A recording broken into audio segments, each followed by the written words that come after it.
All right, for more on the latest development by ASUU, we're joined in the studio live by the chairman, ASUU, of UNILAG, that's Mr. Dele Asher, to speak more on this latest developments. Great to have you on the program, News Across Nigeria. Thank you very much for this invitation. Now, I know the last time you were here, of course, we were talking about the first strike that was implemented, the warning strike, which has now ended.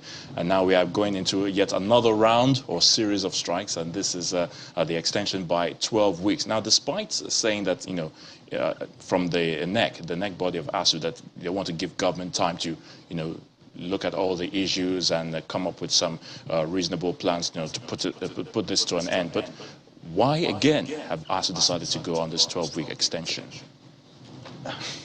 There's no any other option.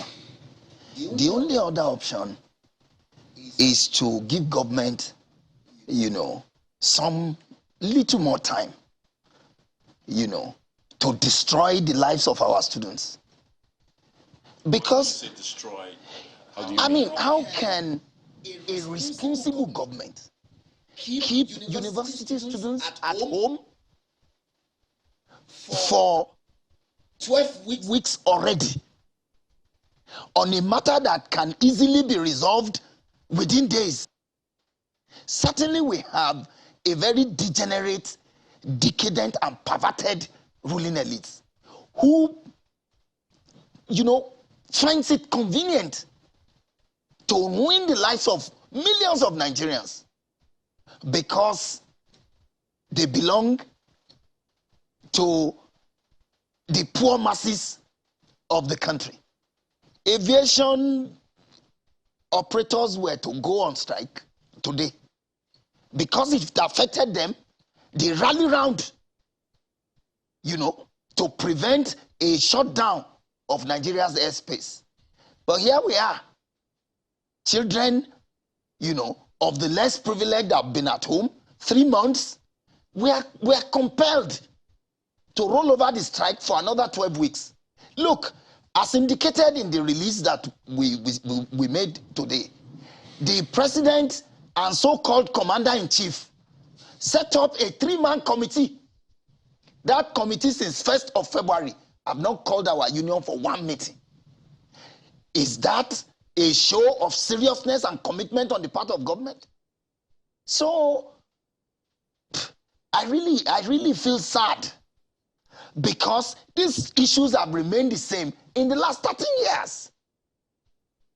And in spite of all the intervention at the highest level of government, the chief of staff to the president, the Senate president, the speaker of the House of Representatives, NIREC, Sultan of Sokoto, Archbishop, Anglican, all of them had spoken to government on our behalf. Take education as a priority. Now, let's even look at it from this angle. Just recently, the Minister of State for Education was alluding to the fact that, yes, they understand the demands and all whatnot. But given the situation, the economic situation, I mean, this comes up time and time again. And, of course, we're in the pre-election year.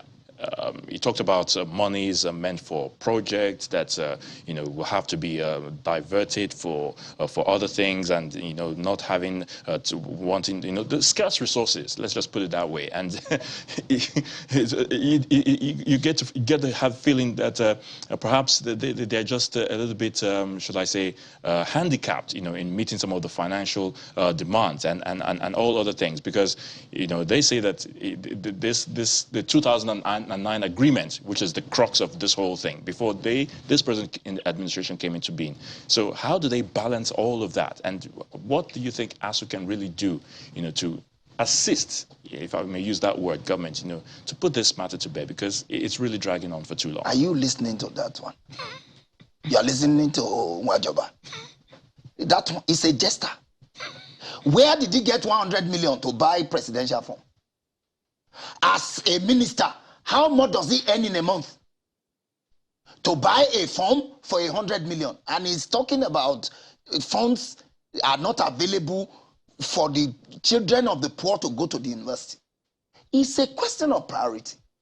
And you are asking how we can assist government. It's government that should assist us. It's all about striking a balance, you know, 12-week extension, but I'm very sure the government won't want this to just, keep lingering forever.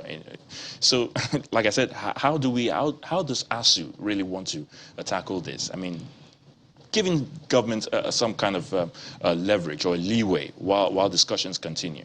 You see, when they talk about, balancing, mention one sector of the Nigerian society and economy that is functioning optimally. Insecurity is nil, health is in shambles, education had collapsed. Just name it. The only thriving enterprise now is politics.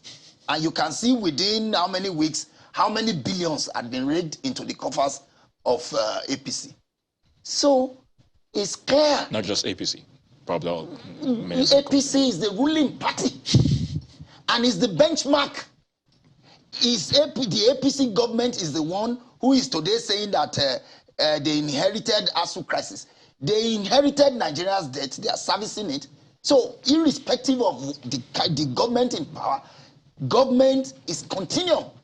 So for our union, our demands are simple. Conclude the renegotiation of the 2009 ASUU FGN agreement and commence its implementation. Take us off the now very discredited and corrupt IPPI scheme. Mrs. Folashade Esan herself came on air to say 3,000 ghost workers have been discovered on IPPIs.